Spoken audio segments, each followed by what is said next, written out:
యేసుక్రీస్తు ప్రభువారి అది శ్రేష్టమైన నామానికి మహిమ ఘనత ప్రభావాలు రెండుగా కలుగునుగాక.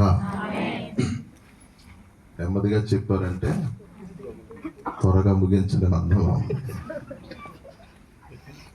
ఇప్పుడు చాలా గట్టిగా మాట్లాడారు, నేను గట్టిగా మాట్లాడలేము. దేవుని నామానికి మహిమ కలుగునుగాక. మంచిది. నేను గట్టిగా చెప్పినా నెమ్మదిగా చెప్పినా నేను నా సమయంలోనే ముగించేస్తాను. దేవుని యొక్క మహాకృపను బట్టి ఈ నూతన సంవత్సరంలో మీ మధ్య ఉంటూ ఈ రీతిగా ఈ సంతోషకరమైన శుభకరమైనటువంటి సందర్భాన్ని బట్టి ప్రభువును స్తుతించడానికి దేవుడు నాకు అనుగ్రహించిన ఈ శ్రేష్టమైన సమయాన్ని బట్టి ప్రభువుకు కృతజ్ఞతాస్తుతులు చెల్లిస్తూ ఉన్నాను. ఇదే సమయంలో దైవజనులు అనేష్ గారిని బట్టి కుటుంబాన్ని బట్టి ప్రభువును స్తుతిస్తున్నాను. ప్రేమతో నన్ను ఆహ్వానించినందుకు వారికి ప్రత్యేకంగా వందనాలు తెలియజేస్తున్నాను. అలాగనే జాయ్ తల్లికి many happy returns of the day. ఇలాంటి జన్మదిన వేడుకలు తను అనేకము జరుపుకుంటూ ప్రభువును మహింపరుస్తుండాలని, ఉన్నతమైన స్థితిలో ఉంటూ ఆశీర్వదింపబడాలని కోరుకుంటూ ఆశీర్వదిస్తూ ప్రార్థిస్తున్నాను. May God bless you. అలాగనే వేదిక మీద దైవజనులు ఉన్నారు, వారికి కూడా ప్రత్యేకంగా వందనాలు తెలియజేస్తున్నాను. పెద్దలు, సంఘ బిడ్డలు, విశ్వాసులు, మరి ముఖ్యంగా ప్రియ గ్రామస్తులు అందరికీ కూడా ప్రభునామలో శుభాలు తెలియజేస్తున్నాను. బర్త్డే అంటే మనకు చాలా సంతోషం అండి, కానీ బర్త్డే వెనుకున్నటువంటి విషయాలు కొద్ది మంది మాత్రమే ఆలోచిస్తారు. బర్త్డే చాలా మంది జరుపుకుంటారు, కానీ చాలామంది దైవికంగా దాన్ని జరుపుకోవడానికి ఇష్టపడరు. కొన్ని సందర్భాల్లో లేదా ఎక్కువ సందర్భాల్లో దేవుని మహిమపరచడానికి కాకుండా లోకానుసారంగా పాప సంబంధంగా కూడా బర్త్డే జరుపుకునే వాళ్ళు ఉన్నారు. కానీ దేవుడు మనకి ఇచ్చిన గొప్ప కృప ఏంటంటే ఆయన మహిమపరుస్తూ, ఆయన స్తుతిస్తూ ఈ రీతిగా జరుపుకోవటము గొప్ప ఆశీర్వాదం. వాక్యం చదువుకొని కొన్ని విషయాలు మనము ఆలోచించేద్దాం. 139వ కీర్తనలో కొన్ని మాటలు చదువుతాను. 13వ వచనం చదువుతున్నాను. నా అంతరింద్రియములను నీవే కలుగు చేస్తేవి, నా తల్లి గర్భమందు నన్ను నిర్మించిన వాడవు నీవే. నీవు నన్ను కలుగు చేసిన విధము చూడగా భయమును ఆశ్చర్యమును నాకు పుట్టుచున్నవి. అందును బట్టి నేను నీకు కృతజ్ఞతాస్తుతులు చెల్లించుచున్నాను. నీ కార్యములు ఆశ్చర్యకరములు, ఆ సంగతి నాకు బాగుగా తెలిసి ఉన్నది. నేను రహస్యముందు పుట్టినాడు, భూమి యొక్క అగాధ స్థలములో విచిత్రముగా నిర్మింపబడినాడు. నాకు కలిగిన ఎముకలను నీకు మరుగై ఉండలేదు. నేను పిండమున ఉండగా నీ కనులు నన్ను చూచెను. దేవుడు తన పరిశుద్ధ వాక్యం దీవించునుగాక. ప్రేమ కలిగిన తండ్రి, పరిశుద్ధుడా, లేఖన సత్యాలు మా అందరి కొరకు ఆశీర్వదించండి ప్రభువా. స్థానిక బిడ్డలైతేనేమి, బాహ్యంగా ఉంటూ మీ మాటలు శ్రద్ధగా ఆలకిస్తున్నటువంటి మా బిడ్డలైతేనేమి, అందరితో మీరు మాట్లాడమని ప్రార్థన చేస్తున్నాం. ఈ వాక్య ధ్యానం ద్వారా మీ నామము అత్యున్నతంగా హెచ్చింపబడాలని ఆశపడుతూ ప్రార్థన చేస్తున్నాం. ప్రత్యేకంగా జాయితను దీవించండి, ఆశీర్వదించండి. శ్రేష్టమైన తలాంతులతో, వరాలతో బిడ్డను ఆశీర్వదించండి. దీర్ఘాయుతో తృప్తిపరచండి. ఉన్నతంగా చదువుకోవాలి, ఉన్నతమైన స్థానం నుండి మీ నామాన్ని మహిమ తీసుకురావాలని ప్రార్థన చేస్తున్నాం. తోబుట్టును, తల్లిదండ్రులు దీవించండి. సేవను, పరిచయం ఆశీర్వదించండి. దైవ సేవకులు, కూడినటువంటి బిడ్డలు, గ్రామస్తులందరినీ దీవించండి. యేసు ప్రభువారి పరిశుద్ధ నామములో స్తుతించి ప్రార్థించి గణపరిచి అడిగి వేడుకొంచున్నాము తండ్రి, ఆమేన్. దేవుని వాక్యం చెప్తుంది, దేవుని శక్తి ద్వారా, దేవుని కృప ద్వారా, ఆయన కార్యం ద్వారా మనము ఈ లోకంలో జన్మించామని. తల్లిదండ్రులకు మనం జన్మించినప్పటికి కూడా కారణం ఎవరంటే, మూల కారణం ఎవరంటే దేవుడు. అందుకే భక్తుడు అన్నాడు, నీవు నన్ను కలుగజేసిన విధము చూడగా నాకు భయమును ఆశ్చర్యమును కలుగుతున్నాయన్నారు. సహోదరి నాకు సాక్ష్యం చెప్పినప్పుడు నేను ధ్యానిస్తున్న ఈ వాక్యం కూడా నాకు జ్ఞాపకం వచ్చింది. ఆయన ఆశ్చర్యకరుడు. ఆయన మన జ్ఞానానికి మించిన కార్యాలు చేసేవాడు. ఆయన కార్యాలు మానవ జ్ఞానానికి అందవు. ఆయన కార్యాలు ఈ లోక సంబంధమైనటువంటి విషయాలకు లోను కావు. అందుకే అది ఆశ్చర్యకరుడు ఆయన.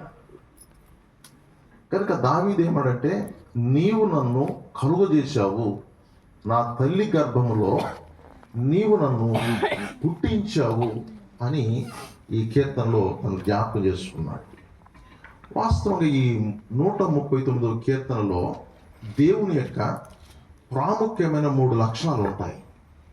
అదేంటంటే, ఒకటి, ఆయన సర్వజ్ఞాని అని.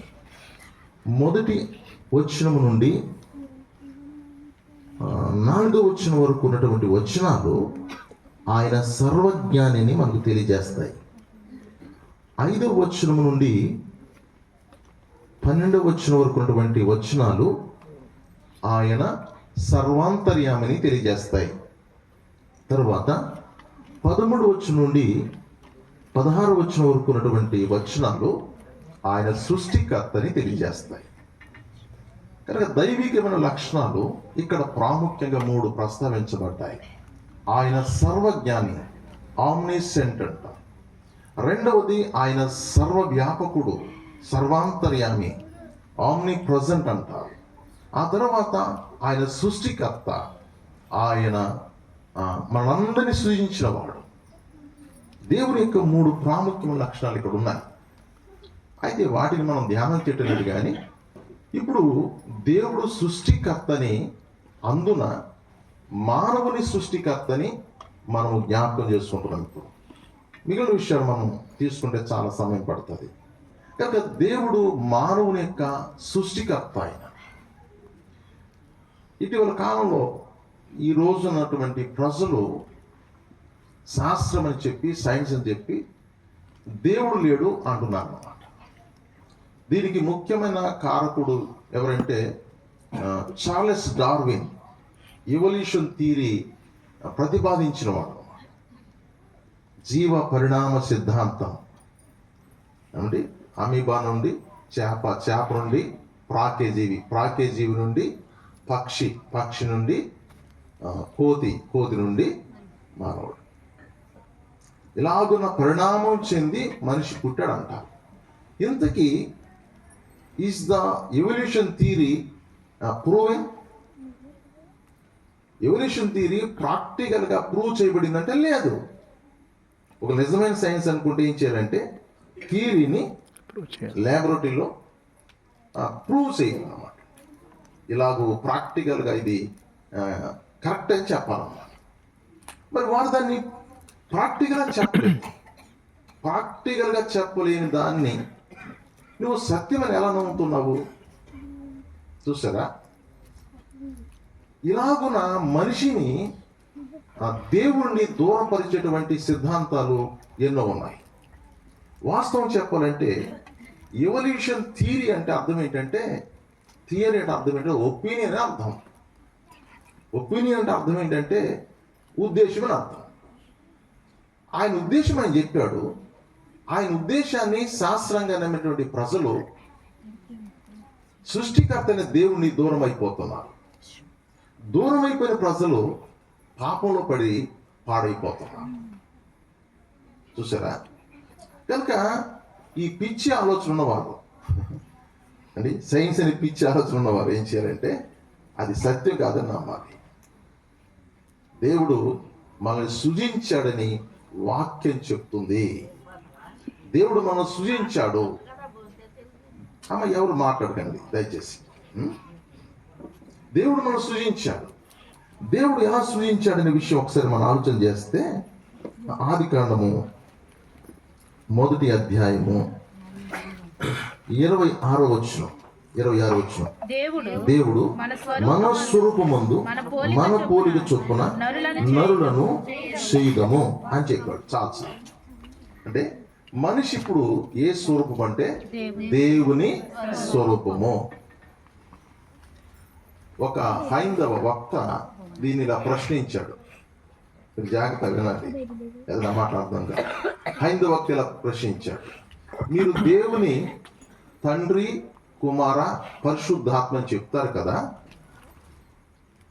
అలాగైతే దేవుడు స్త్రీని పురుషుని తన స్వరూపమందు చేసి అని చెప్తారు కదా, ఇప్పుడు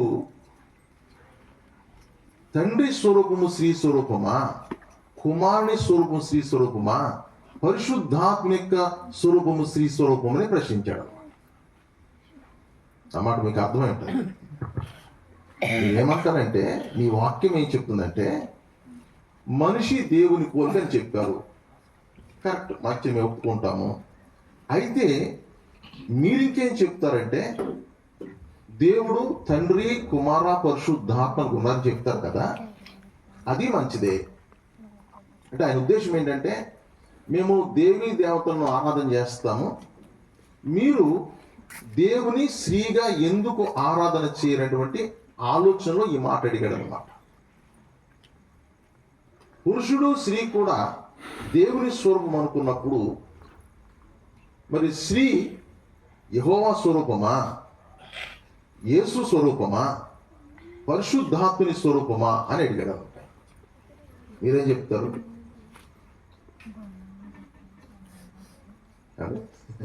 ఏం చెప్తారు? పాప ఆయన అనుకున్నాడు దేవుని స్వరూపం అనుకుంటే బాహ్య స్వరూపం అనుకున్నాడు. దేవుని స్వరూపం అంటే బాహ్య స్వరూపం కాదు.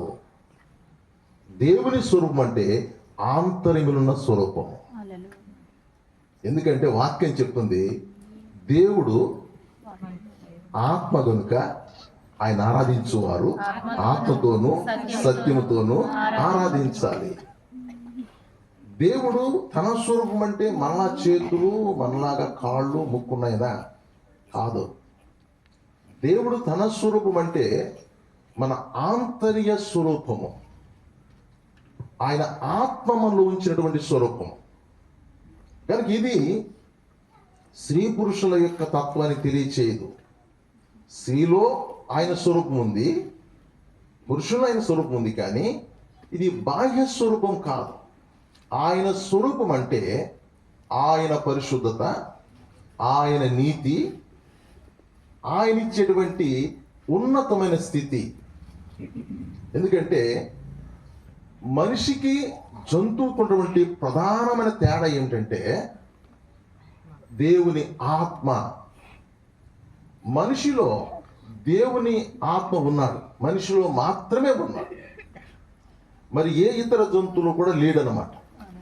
శాస్త్రం ఏం చేసిందంటే మనిషిని కూడా జంతువుల జాబితాలో పెట్టేసింది. వీడు కూడా ఒక జంతువు అని చెప్పేసింది అనమాట. ఫోన్లో ఎవడైనా జంతువు అంటే ఊరుకుంటాడా? ఎవడైనా కోతి అంటే ఊరుకుంటాడా? ఎవడు ఊరుకోడు కదా.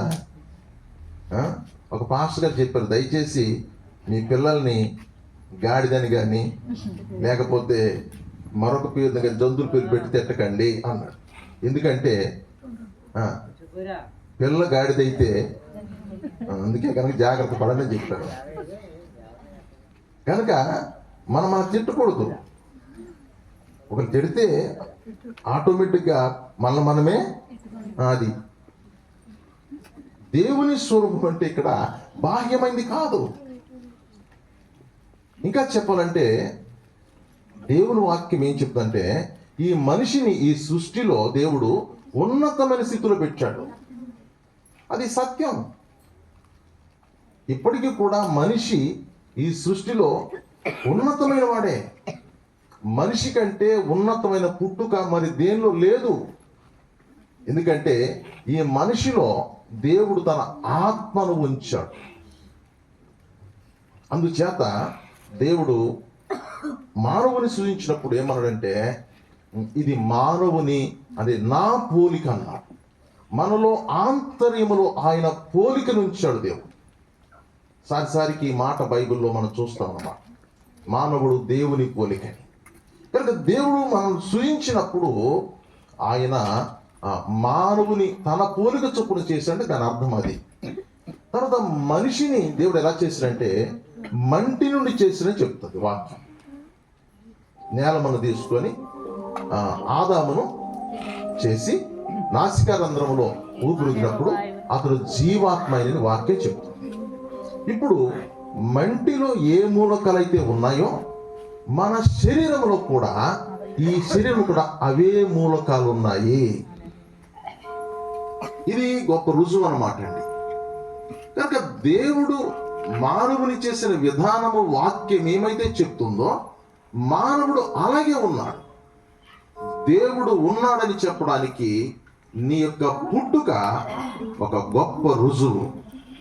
దాని గురించి బాగా ఆలోచన చేస్తే నీ జన్మే దేవుడు ఉన్నాడు అనడానికి గొప్ప రుజువుగా ఉన్నాడు అన్నమాట. ఇంకా చెప్పాలంటే దేవుడు చేసిన ఈ మనిషిని మరి ఎవ్వడు కూడా చేయలేడు. ఒకవేళ మనిషి ఇలాంటి మానవుని చేయగలిగితే అప్పుడు దేవుడు లేడని చెప్పడానికి అవకాశం ఉంటుందేమో. ఎప్పుడు కూడా మనిషి ఈ మనిషిని తయారు చేయలేడు. చాలా విచిత్రమైన శరీరం ఇది. ఇప్పుడు ఈరోజు మనకు చాలా అద్భుతమైనటువంటి వస్తువులు ఉన్నాయి. కంప్యూటర్ కానీ, సెల్ ఫోన్ కానీ, రాకెట్ కానీ చాలా ఉన్నాయి. మరి అవన్నీ కూడా మనిషి కంటే గొప్పవంటే కాదు. 100 కంప్యూటర్లు కలిసి ఒక మనిషిని తయారు చేయలేవు, లేదా 1,00,000 కంప్యూటర్లు కలిసి ఒక మనిషిని తయారు చేయలేవు. కానీ మనిషే కంప్యూటర్ను కానీ, సెల్ ఫోన్ కానీ, రాకెట్ని కానీ, రోబోట్ కానీ ఏమైనా చేయగలుగుతున్నాడు. అవన్నీ కలిసి మనిషిని తయారు చేయలేవు. అందుకే ఒక భక్తుడు అన్నాడు, human mind is God's design. ఇవన్నీ తయారు చేయగలిగినటువంటి సామర్థ్యంతో దేవుడు ఈ మనిషిని చేశాడు, ఈ మెదడును చేశాడు. నీ తలలో ఉన్న గుప్పెడు మెదడు ఇవన్నీ తయారు చేయడానికి సామర్థ్యం కలిగిందిగా దేవుడు దీనిని తయారు చేశాడంటే దీనిని తయారు చేసిన దేవుడు ఎంత గొప్పడు చూడు. నువ్వు ఏమి కనిపెట్టినా ఈ మానవుని కంటే గొప్పవాన్ని నువ్వు కనిపెట్టలేవు. అవన్నీ కూడా మానవ మేధస్సు నుండి వచ్చినవే. అందుకే దావీదు అన్నాడు, ఏమనంటే నీవు నన్ను కలుగు చేసిన విధము చూడగా నాకు భయమును ఆశ్చర్యమును పుడుతున్నాయి. మన గురించి మనకు తెలిసిన విషయం కొంచెమే ఉండి, ఒకవేళ మన చేయి కానీ లేకపోతే మనలో పార్ట్ ఏదైనా పోతే రాజమండ్రి షాప్కి వెళ్ళి అడిగితే దొరకదు. నీకు అది దొరుకుతుందా? యాక్సిడెంట్లో నా పళ్ళు ఊడిపోయాయి. ఇప్పుడున్న పళ్ళు నా పళ్ళు కావు. అర్థమైందండి? ఇవి ఎలాంటి పళ్ళు అంటే ప్లాస్టిక్ పళ్ళు. అందుకే ఏమైనా మాంసం తిన్నప్పుడు వాళ్ళు చెప్పేస్తాను సిగ్గు లేకుండా, అమ్మ కాస్త బోన్స్లో అవి ఎట్టుకండి, ఎందుకంటే ఈ పని చేయవు. డాక్టర్ గారు చెప్పారు, ఒకసారి పెట్టడానికి కుదురుతుందండి, ఇంకోసారి పళ్ళు ఉడితే పెట్టడానికి కూడా కుదురుతుంది. అందుచేత ఎక్కడికి వెళ్ళినా హెల్మెట్ పెట్టుకుంటాను నేను, ఎందుకంటే పళ్ళును కాపాడుకున్నాను. మొత్తానికి పోతే పర్వాలేదు, ఈ పోతే మళ్ళీ మాట్లాడడం కుదరదు.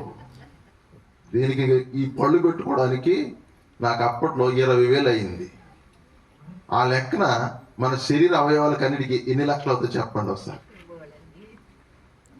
కోట్లు అవుతాయి. చూసారా? మన విలువ ఎంతో మనకు తెలియదు. ఒక పార్ట్ పోతే దాని స్థానంలో ఇలాంటి పార్ట్ దొరకదు, ఏదో ఆర్టిఫిషియల్ పార్ట్ దొరుకుతుంది అంతే. అలాంటి దొరకదు, వీడికి స్పర్శ ఉండదు ఉంది. కనుక ఇలాంటి నిర్మాణాన్ని వేరొకరు చేయలేరు. దేవుడు ఈ అద్భుతమైన దేహాన్ని నీకు ఇచ్చాడు. దేవుడు ఈ అద్భుతమైన దేహాన్ని నీకు ఇచ్చాడు. ఇది నువ్వు జ్ఞాపకం చేసుకో. ఇది భక్తుడు గుర్తించి, దేవా ఈ అద్భుతమైన ఈ దేహాన్ని నువ్వు నాకు ఇచ్చావు గనుక నేను నీకు కృతజ్ఞతాస్తుతులు చెల్లిస్తున్నాను. ఎప్పుడైనా నీ దేహాన్ని బట్టి నీవెప్పుడైనా దేవుని స్తుతించావా? నీ దేహాన్ని బట్టి దేవుని ఆరాధన చేశావా? ప్రభు నాకు అద్భుతమైన ఈ దేహం ఇచ్చావు, జీవించేదాని కొరకు, స్తుతించేదాని కొరకు, ఆరాధించేదాని కొరకు, సంతోషించేదాని కొరకు ఈ శ్రేష్టమైన దేహాన్ని నాకు ఇచ్చావని ఎప్పుడైనా ఆరాధన చేశావా? కొంతమందికి ఎందుకు స్తుతించాలో కూడా తెలియదు. దేవుడు నాకేమి ఇచ్చాడు అంటారు, దేవుడు నాకేమి ఇచ్చాడు అంటారు. చక్కగా దైవజన కుటుంబం చూసి నేను నేర్చుకున్నాను ఏంటంటే, ఆ చింతల్లి చక్కగా ఆరాధన చేస్తుంది. అవును, ప్రతి బర్త్డేకి నాకు బర్త్డే మీటింగ్ పెట్టండి అన్న వాళ్ళందరితో కూడా నువ్వు కూడా ఆరాధన చేస్తావు అని అడిగితే బాగుంటుందేమో. చాలామంది బర్త్డే పెట్టుకుంటారు, మంచిదే, కానీ వాళ్ళని ఆరాధన చేయమంటే అసలు దేవుడే తెలియదు వాళ్ళకి ఒక్కోసారి. సరే పిల్లారా, దేవుడు ఈ అద్భుతమైన దేహాన్ని మనకి ఇచ్చాడు. ఇది దేవుడు నిర్మాణం చేసింది. ఒక భక్తుడు ఇలాగ అన్నాడు. భక్తుడు అంటే ఒక ముస్లిం వక్త అనమాట. ఒక ముస్లిం వక్త ఇలాగ అన్నాడు. ఏమన్నంటే, mother's home is like a factory అన్నాడు. తల్లి గర్భం అటువంటిది ఒక ఫ్యాక్టరీ లాంటిది. ఒక ఫ్యాక్టరీలో ముడి సరుకేస్తే ఆ ఫ్యాక్టరీలో ఏమి తయారు చేయబడుతుందో ఆ వస్తువు చివరికి వచ్చేస్తుంది అనమాట. అలాగనే తల్లి గర్భములో ఏక కణముతో ప్రారంభించబడినటువంటి మానవ శరీర దేహము 4 వారాలకి ఏ పాటుకు ఆ పాటుకు వెళ్ళిపోతాటండి అండి. గోటి స్థానంలో గోరు, ముక్కు స్థానంలో ముక్కు, చెవి స్థానంలో చెవి, ఇలాగున 9 నెలలకు గర్భములోనే శరీర అవయవ నిర్మాణం జరిగి చక్కని దేహము బయటకు వస్తుంది. ఎంత అద్భుతమైన విషయం ఇది! ఎంత అద్భుతమైన విషయం చూసావా? ఎప్పుడు ఆలోచన చేసే ఈ నిర్మాణాన్ని. అందుకే దావీదు ఎప్పుడో చెప్పాడు, సైన్స్ డెవలప్ కాకుండా మునుపు చెప్పాడు, నీవు నన్ను కలుగు చేసిన విధము చూడగా నాకు భయము ఆశ్చర్యపడుతున్నాయి. స్నేహితుడా, దేవుని తెలుసుకోవాలంటే నీ శరీరం వచ్చిన ఒకసారి ఆలోచన చెయ్యి. అది నీకు చెప్తుంది నీవు దేవుని నిర్మాణం అని, దేవుడు నిన్ను నిర్మించాడని చెప్తుంది అనమాట. కనుక ఇలాగున్న దావీదు దేవుని స్తుతిస్తూ ఉన్నాడు. ఇంకో మాట చెప్తున్నాను. ఇక్కడ ఏమన్నాడంటే దావీదు, చూడండి ఒకసారి 139వ కీర్తనలో దావీదు ఏమంటాడంటే, ఏమంటాడు? తల్లి గర్భములో నీవు నన్ను నిర్మించినోడు నీవే. తర్వాత 15 వచనం చూద్దాం తల్లి. 15 వచనము, నేను రహస్యములు పుట్టినాడు, భూమి యొక్క అగాధ స్థలములు విచిత్రముగా నిర్మింపబడినాడు, నాకు కలిగిన ఎముకలు నీకు మరుగై ఉండలేదు, నేను పిండమనై ఉండగా నీ కన్నులు నన్ను చూచాయి. అంటే చా అంటే వాస్తవం చెప్పాలంటే దావీదు ఆ రోజు దేవుడు ఇచ్చిన జ్ఞానంతో చెప్తున్న మాట ఏంటంటే, నేను పిండమునై ఉండగా నీ కన్నులు నన్ను చూశాయి. అంటే నేను పిండమునై ఉండగా నీ కన్నులు నన్ను చూశాయి. మంచిది. ఆ రోజులో దేవుడు గర్భము నుండి నిన్ను చూడగలిగాడు. ఈరోజు కాస్త సైన్స్ డెవలప్ అయ్యి గర్భము నుండి పిండము ఏమై ఉందో కనిపెట్టగలిగారు. అయితే ఇది దేనికి దారితీసిందో తెలుసా? పాపానికి దారితీసింది. మీకు అర్థమైందో లేదో? ఇంకా చాలా మంది ఏం చేస్తున్నారండి మీకు తెలుసా? హాస్పిటల్కి వెళ్ళినప్పుడు గర్భ నిర్ధారణ కాదు, దాని ఏమంటారు, లింగ నిర్ధారణ చేయడము నేరము. వాస్తవం అయితే తప్పు కాదండి. లోపల బిడ్డ, ఆడబిడ్డ, మగబిడ్డ అని ఊరికే టెస్ట్ చేయడం అయితే తప్పు కాదు. అందులో తప్పేముంటుంది తెలుసుకోండి. కానీ అది దేనికి దారి తీస్తుంది అంటే, అది పాపానికి దారి తీస్తుంది కనుక అది తప్పని చెప్పాల్సి వచ్చింది. మనిషి తనకున్న జ్ఞానం చేత ఏం చేస్తున్నాడంటే పాపం చేస్తున్నాడు. ఒకనొక లెక్కలకి గమనిస్తే కనుక నేను కనీసం ఒక 10 సంవత్సరాల క్రితం స్టడీ చేసిన ఒక సర్వే ప్రకారంగా అయితే ఏం తెలియదంటే కనీసం సంవత్సరానికి 50 లక్షల మందిని గర్భంలోనే చంపేస్తున్నారు. తస్మాత్ జాగ్రత్త, దేవుడు లెక్క అడుగుతాడు. అర్థమైందా? ఒకవేళ డాక్టర్ పెట్టిన బోర్డులు నీకు పెద్దగా ఆఫ్ చేయలేవు. ఏం ఆఫ్ చేస్తాయి? డబ్బు పడేస్తున్నారు, రకరకాలుగా చేసుకుంటున్నారు. ఇంకా పాపం చేసిన వారు కూడా పాపానికి అలవాటు పడి ఎంతో మంది బిడ్డలు లేకుండా అల్లాడిపోతుంటే దేవుడిచ్చిన బిడ్డలను చంపేస్తున్నారు. రాత్రి వాక్యం వింటున్న నీవు దేవుని దగ్గర లెక్క చెప్పాల్సి ఉంటుంది. నువ్వు పాపివి, దుర్మార్గురాలివి, దుర్మార్గుడు. అలాంటి పాపాలు చేయకూడదు. దేవుడు మనల్ని చూస్తున్నాడు, ఆయన ఎరిగి ఉన్నాడు, ఆయన సర్వజ్ఞాని. ఇంకా చెప్పాలంటే దేవుడు నేను ఎప్పుడు చూశాడో తెలుసా? ఎఫెసీయులకు రాసిన పత్రిక 1వ అధ్యాయంలో ఈ మాట చూస్తాం. ఎఫెసీయులకు రాసిన పత్రిక, అవునండి, జగత్ పునాది వేయబడక మునుపే. అంటే వాస్తవం దేవుడు ఎప్పుడు చూసినట్టండి? జగత్తు పునాది వేయబడక మునిపే. అసలు ఈ భూమికి పునాది వేయకుండా మునిపే జాయ్ తల్లిని దేవుడు చూశాడు. ఎవడు ఆఫ్ చేస్తాడు అండి? ఏ అనారోగ్యం ఆఫ్ చేస్తుంది?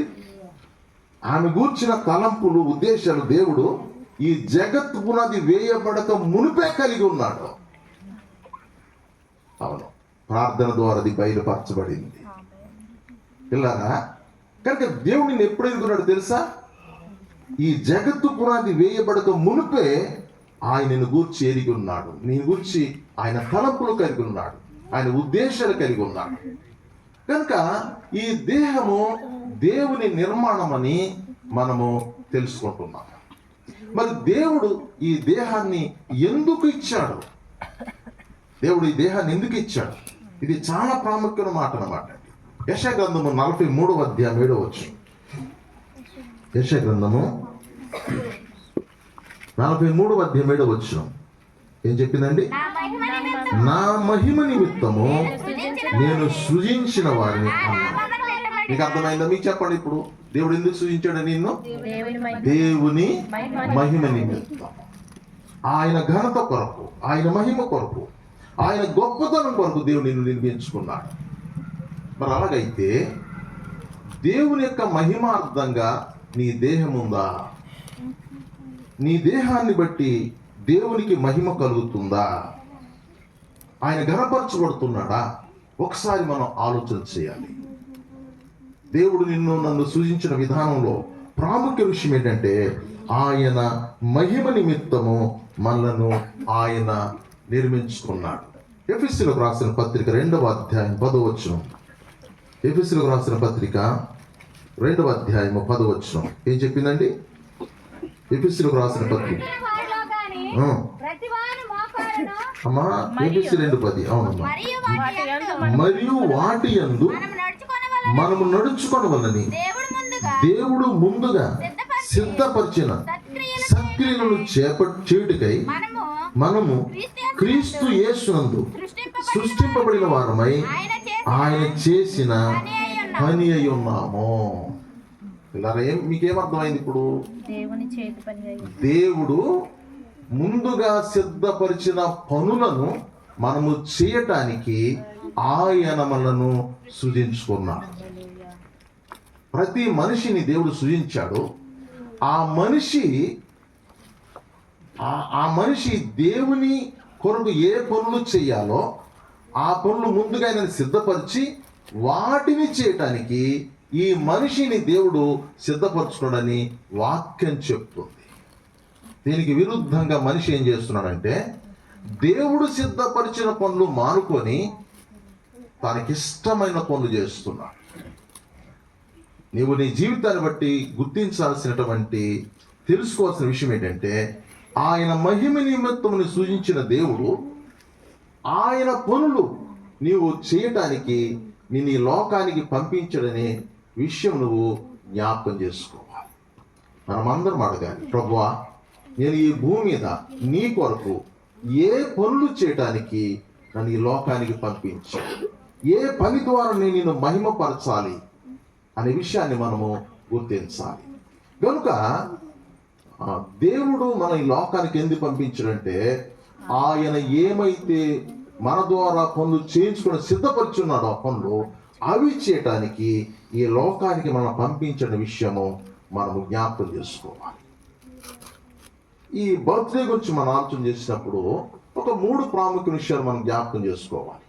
1 ఫిజికల్ బర్త్ అని, 2 స్పిరిచువల్ బర్త్ అని, 3 సూపర్ న్యాచురల్ బర్త్ అని. అంటే 1 సహజమైనటువంటి జన్మ చెప్పుకున్నదంతా కూడా, రెండవది ఏంటంటే ఆత్మీయమైన జన్మ.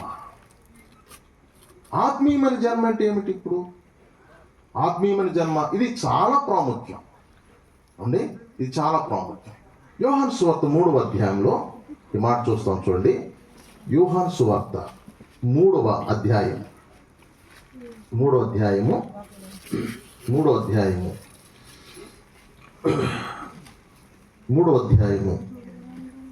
3వ వచనం చదువుతున్నాను. అందుకు యేసు అతనితో, ఒకడు మరలా జన్మిస్తేనే కానీ అతడు దేవుని రాజ్యము చూడలేడని నీతో నిశ్చయముగా చెప్తున్నాను. అందుకు నికోదేము, ముసలివాడైన మనుషుడు ఎలాగో జన్మింపగలడు? 2వ మారు తల్లి గర్భమందు ప్రవేశించి జన్మింపగలడని ఆయన అడుగుగా, యేసిట్లనెను, ఒకడు నీటి మూలముగాను ఆత్మ మూలముగాను జన్మిస్తేనే కానీ దేవుని రాజ్యములో ప్రవేశింపలేడని నీతో నిశ్చయంగా చెప్తున్నాను. దేవుడు వాస్తవంగా మనుషులు మంచిగానే చేశాడు. అది వారు పాపం చేశారు. పాపం చేసి దేవునికి దూరస్తులు అయిపోయి పాప స్వభావం తెచ్చుకున్నారు. అప్పటి నుండి మనిషి పాపిగానే జన్మిస్తున్నాడు. కొంతమంది దీన్ని ఒప్పుకోరు, వాడి సంగతి నాకు వద్దు. కానీ దావీదన్నాడు, నేను పాపంలోనే పుట్టాను, పాపంలో తల్లి నన్ను గర్భాన్ని ధరించింది. మనలో పాప స్వభావం ఉంది. ఈ పాప స్వభావం నుండి బయటికి రావాలంటే క్రొత్త జన్మ మనము పొందుకోవాలి. అక్కడక్కడ నేను చూస్తుంటాను, వాళ్ళు కూడా ఏర్పాటు చేసుకుంటారు. అదేంటంటే, మామూలుగా జన్మించినటువంటి ఆ బర్త్డేని కాకుండా వారు ఎప్పుడైతే రక్షింపబడ్డారో, తిరిగి జన్మించిన అనుభవం ఉన్నారో ఆ రోజును వాళ్ళు బర్త్డేగా చేసుకుంటారు. మరీ మంచిది. శారీరక బర్త్డే కంటే ఆత్మీయమైన బర్త్డే మరీ మంచిది. నేనేది తప్పు పట్టడం లేదు. ఈ మామూలుగా పుట్టడం కూడా దేవుని కృపే. అయితే అంతకంటే శ్రేష్టమైనది, మంచిది ఏంటంటే ఆత్మీయమైన జన్మ. నికోదేము ఒక పరిచయుడు ఉన్నాడు. ధర్మశాస్త్రం తెలుసు ఆయనకి, యేసుని గురించి తెలుసుకున్నాడు. మిగిలిన శాస్త్రులు పరిచయులు యేసు ప్రభువుని విమర్శిస్తూ ఉంటే, వ్యతిరేకంగా ఉంటే, ఆ సమాజానికి భయపడి రాత్రి వేళ ఆయన దగ్గరకు వచ్చి, బోధకుడా నీవు దేవుని దగ్గర నుంచి వచ్చావని బోధకుడు మాకు తెలుసు, నీవేమైనా మొహమాటం లేకుండా మాట్లాడుతూ నీకు తెలుసు అంటుంటే ప్రభు అన్నాడు. ప్రభు ఏమంటే, ఒకడు కొత్తగా జన్మిస్తేనే కానీ దేవుని రాజ్యానికి వారసుడు కాడని నిశ్చయంగా నీతో చెప్తున్నా. కొన్ని సందర్భాల్లో యేసు ప్రభు మాట్లాడిన మాటలు సందర్భానుసారంగా లేవేమో అనిపిస్తాయి. కాదు, ఆయనేమో యేసు ప్రభుని పొగుడుతున్నాడు. కానీ యేసు ప్రభు అన్నారు, ఒకడు కొత్తగా జన్మిస్తేనే కానీ దేవుని రాజ్యానికి వారసుడు కాడని చెప్పాడు. గమనించు, యేసు దేవుడు అని నువ్వు చెప్పినంత మాత్రాన పరలోకానికి వెళ్ళావు. మందిరానికి వస్తున్నంత మాత్రాన పరలోకానికి వెళ్ళావు. యేసును పొగిడినంత మాత్రం కూడా పరలోకానికి వెళ్ళావు. యేసును పొగడొచ్చు, ఎవరైనా పొగడొచ్చు. ఆయన మంచివాడు, దేవుడు, పాపుల రక్షకుడు, దయగలిగిన వాడు, కరుణ గలవాడని పొగడొచ్చు. కానీ నువ్వు పాపాన్ని దేవుని దగ్గర ఒప్పుకోకపోతే, పాప క్షమాపణ పొందకపోతే, పాపం విషయంలో ఎడబాటు కాకపోతే నీకు పరలోక రాజ్యం ఉండదు. కనుక ఏ జన్మ పొందాలంటే ఏ జన్మ పొందాలంటే తిరిగి జన్మించే పొందాలి, నూతన జన్మ పొందాలి. ఒకడు కొత్తగా జన్మిస్తున్నా కానీ వాడు దేవుని రాజ్యానికి వారసుడు కాదు. కూడికలు ఉన్న మీరందరూ కూడా ఈ అనుభవం ఉన్నారా? యేసు ప్రభు నీ కొరకు ఈ లోకానికి వచ్చాడని, ఆయన నీ కొరకు శిలువలో మరణించాడని, ఆయన కార్చిన రక్తాన్ని బట్టి నీ పాపాలు క్షమించబడుతున్నాయని ఎప్పుడైనా నీవు ప్రభు దగ్గరకు వచ్చి పాపక్షమాపణ పొంది మారు మనసు పొందావా? ఈ అనుభవం నువ్వు ఉన్నావా? నువ్వు ఒకసారి ఆలోచన చేయాలి. ఒకవేళ కొంతమంది ఈ అనుభవం లేకుండా ఎన్నో బర్త్డే చేసుకుంటారు, రకరకాలుగా చేసుకుంటారు, వాటి వల్ల మన ప్రయోజనము లేదు. కనుక నువ్వు మంచిగా ఆత్మీయ జన్మ పొందే అనుభవం రావాలి. ఈ క్రమంలో ఒక మాట మీకు చెప్తాను. బైబిల్ గ్రంథంలో కొంతమంది భక్తులు తమ పిల్లలు భక్తి జీవితాన్ని జీవించే విధంగా వారిని పెంచారు. మరి దైవజనుల యొక్క కుటుంబం చూసినప్పుడు, ఆ చిన్న బిడ్డ ఆరాధన చేస్తున్నప్పుడు నాకు చాలా సంతోషం అనిపించింది. ఈ రోజున చాలా మంది దైవజనుల యొక్క కుటుంబాల్లో కూడా భక్తి లేనటువంటి పిల్లలు ఉన్నారు. ఆ మాటకు వస్తే బైబిల్ గ్రంథంలో కూడా భక్తులైన వారి యొక్క పిల్లలు భక్తిహీనులు ఉన్నట్టుగా చూస్తాం. అహరోను పిల్లలు భక్తిహీనులు అయ్యారు, సమూయేలు పిల్లలు మరి భక్తిహీనులు అయ్యారు. కొన్ని సందర్భాల్లో దైవ సేవకుల కుటుంబాల పిల్లలు కూడా భక్తిహీనులు అయిపోతుంది. ఎందుకంటే అనేక మందికి బోధిస్తాం కానీ ఇంట్లో బోధించుకోం కనుక, అనేక మంది గురించి జాగ్రత్త చెప్తాం కానీ ఇంట్లో జాగ్రత్త తీసుకోం కనుక. కానీ అలా కాదు.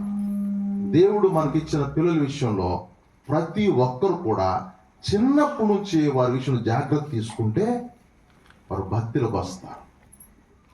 ఆ సంఘంలో 2 కుటుంబాలు ఉన్నాయి. ఆ 2 కుటుంబాలు నేను ఆలోచన చేసుకుంటే వారి గురించి ఆలోచిస్తూ వచ్చాను. ఒక కుటుంబం పిల్లాన్ని వారు మందిరానికి తీసుకురాలేదు,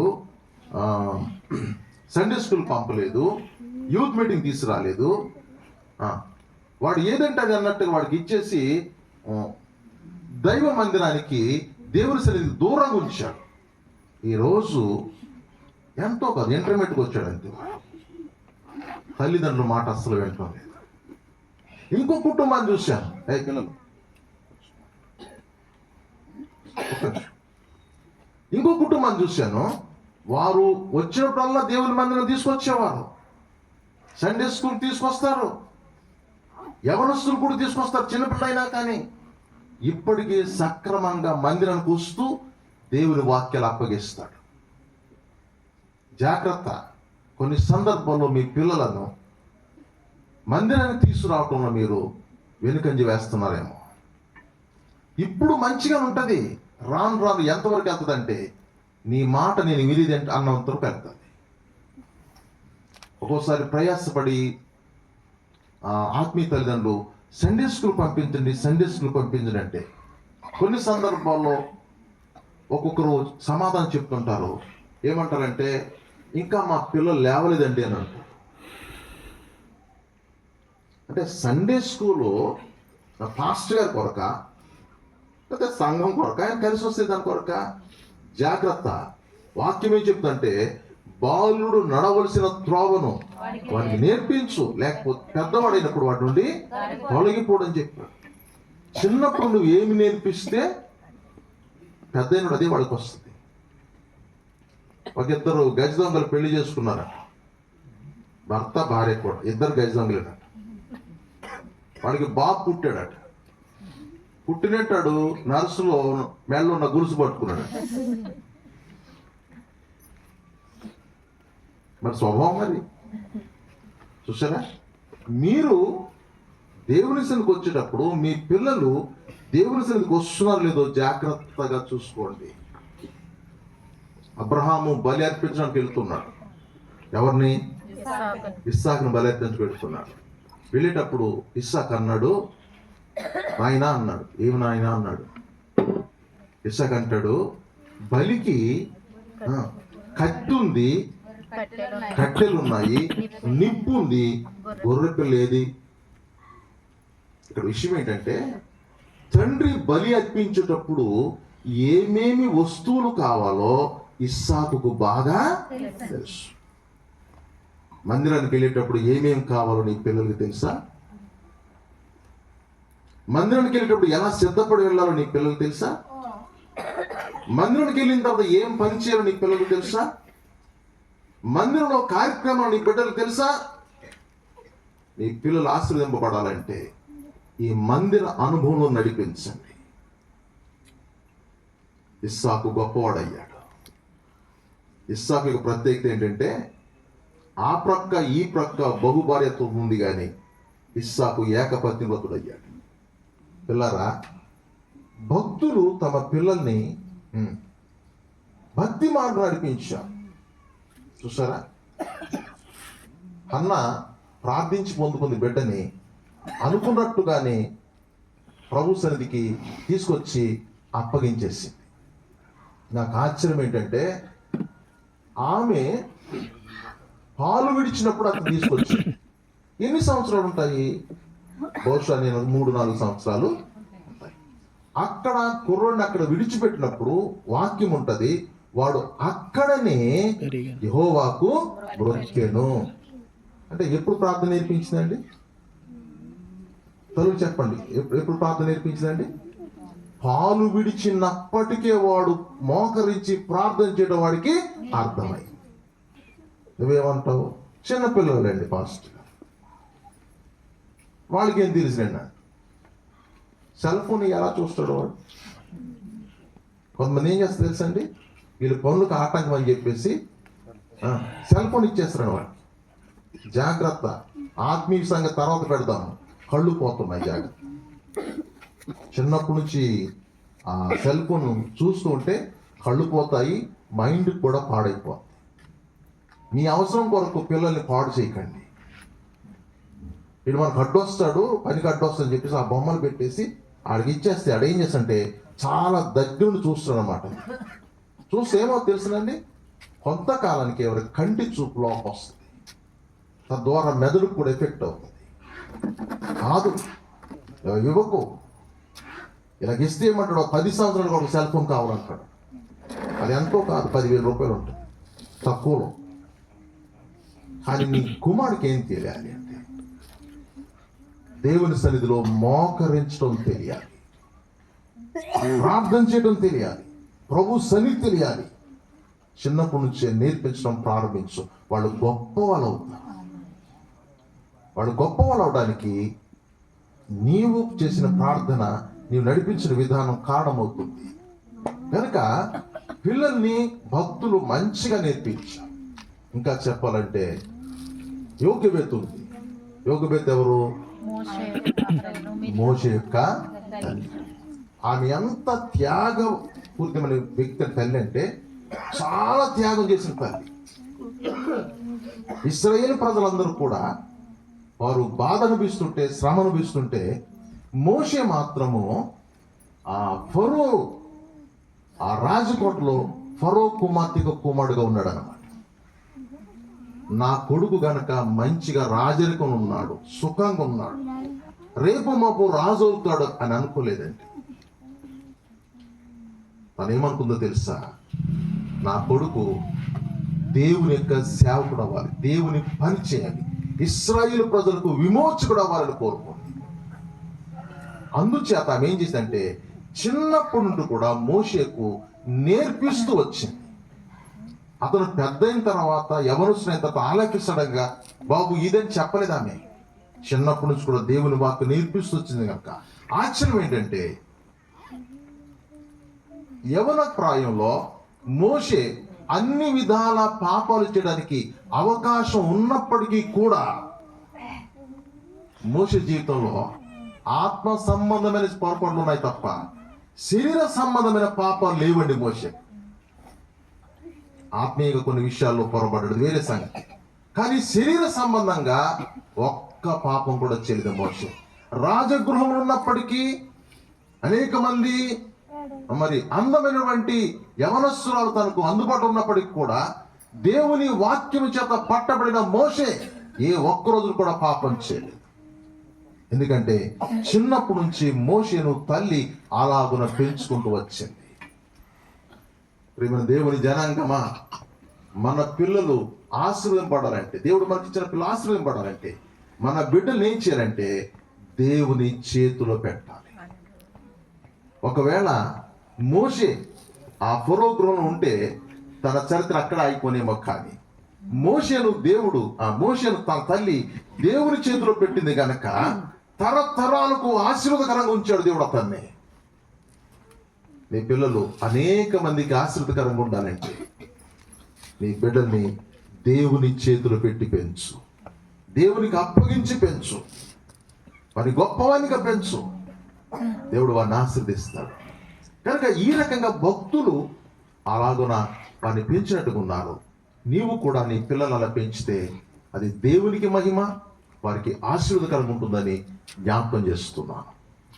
ఇక ఈ స్పిరిచువల్ బర్త్ తర్వాత ఇంకోటి ఏంటంటే సూపర్ న్యాచురల్ బర్త్ అంటారు. సహజాతీతమైనటువంటి జన్మ. అది మన ప్రభు అయిన యేసు క్రీస్తు వారి యొక్క జన్మ. యేసు ప్రభువారు మనిషిగా పుట్టాడు కానీ మనలా పుట్టలేదు. ఎందుకంటే ఆయన కన్యకకు పుట్టాడు. ఎందుకు కన్యకకు పుట్టాడు అంటే పాపమున్న మనుషులను పాపం నుంచి విడిపించి నిత్య జీవానికి వారసులుగా చేయాలంటే పాపరహితుడుగా జన్మించాల్సి ఉంది. ఈ క్రమంలో ఆయన ఎంచుకున్న విధానం ఏంటంటే పురుషుని ప్రమేయం లేకుండా కన్యక గర్భానికి రావడానికి ఆయన ఇష్టపడ్డాడు.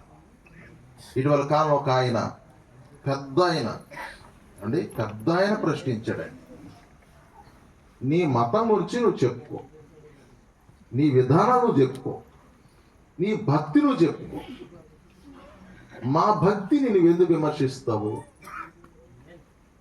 సత్యం ఎందుకు తెలుసుకోవచ్చు, లేకపోతే మానుకోవచ్చు, కానీ విమర్శించడం ఎందుకు? కానీ ఆయన అన్నాడు, కన్యకకు పుట్టడం ఏంటయ్యా అన్నాడు. కన్యకకు పుట్టడం ఏంటి?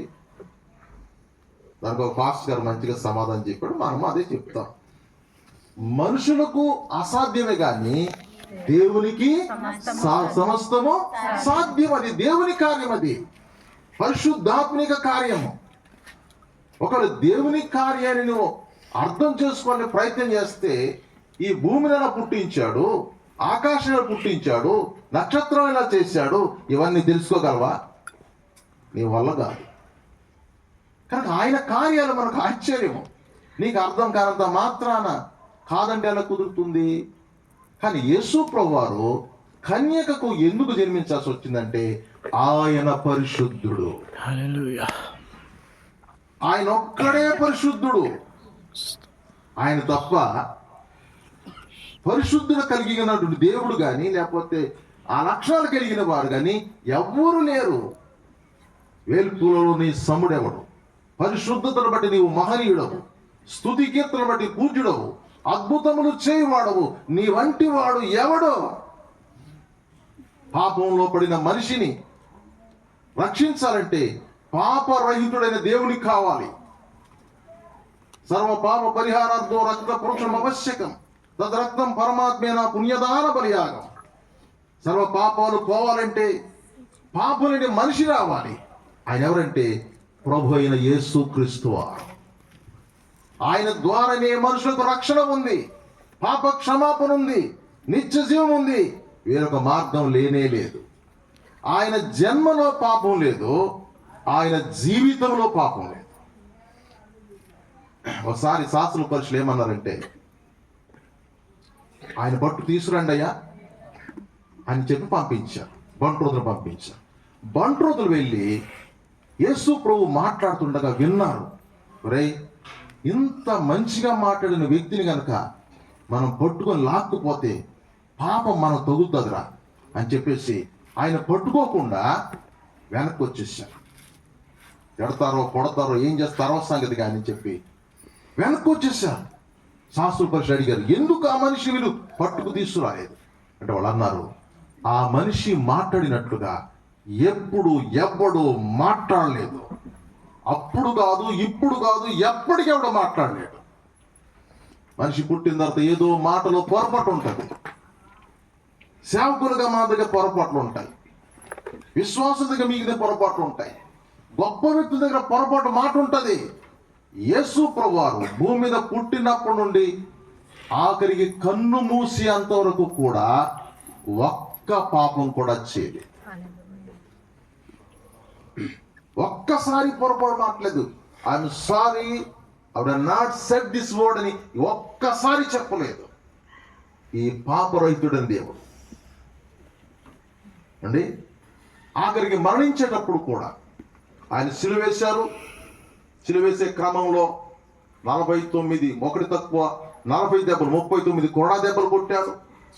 మొక్క మీద ఉమ్మి వేశారు, గడ్డం పెరిగి వేశారు, పిడిగుద్దులు గుద్దారు, బరువైన సిలువను మోపారు, గొలుగొత్త కొండ మీద తీసుకెళ్లారు, సిలువకు వేసి మేకులతో కొట్టారు. ఒక్క మాట కూడా తప్పు పలకలేదు. ఒకవేళ తప్పు మాట్లాడి ఉంటే గనక సాధారణంగా మనము కోపంలో బూతులు వచ్చేస్తాయి. మంచిగా మాట్లాడడం బాగానే మాట్లాడతారు, కానీ ఇక అనుభవం ఉందా? జాగ్రత్త. మరి మంచిగా ఉండేవాడు మంచిగా మాట్లాడతాం, కోపం వచ్చేటప్పుడు మాత్రం పాపం బయటకు వచ్చేస్తాను అన్నమాట. అప్పుడు తిట్టేస్తాం బూతులు, చూసావా? కానీ ప్రభు సిలువలో ఉంటూ కూడా అమూల్యమైన 7 మాటలు పలికాడు తప్ప ఒక్క మాట కూడా తప్పు పలకలేదు. ఆయన సిలువలో తన శ్రేష్టమైన రక్తాన్ని చిందించాడు. ఎందుకంటే మానవుల రక్షణ కొరకు. అందుకే వాక్యం చెప్తుంది, ఆకాశము క్రింద ఇయ్యబడిన ఈ నామమును తప్ప మరి ఏ నామమును మనము రక్షణ పొందలేము. అందుకే యేసుప్రభువు అన్నారు, నేనే మార్గము, సత్యము, జీవము, నా ద్వారా తప్ప నిత్య జీవానికి తండ్రి దగ్గరకు ఎవ్వరు కూడా చేరలేరు. రాత్రి కాల్సిన ఈ మాటలు వింటాను. నీవు నిత్య జీవం కావాలంటే, మంచి జీవితం కావాలంటే, పరలోకం కావాలంటే ప్రభుని యేసుక్రీస్తును నీ సొంత రక్షకునిగా అంగీకరించాలి. వేరే మార్గము లేదు. దేవుడి మాటలు మనకు దీవించునుగాక. ఆమేన్.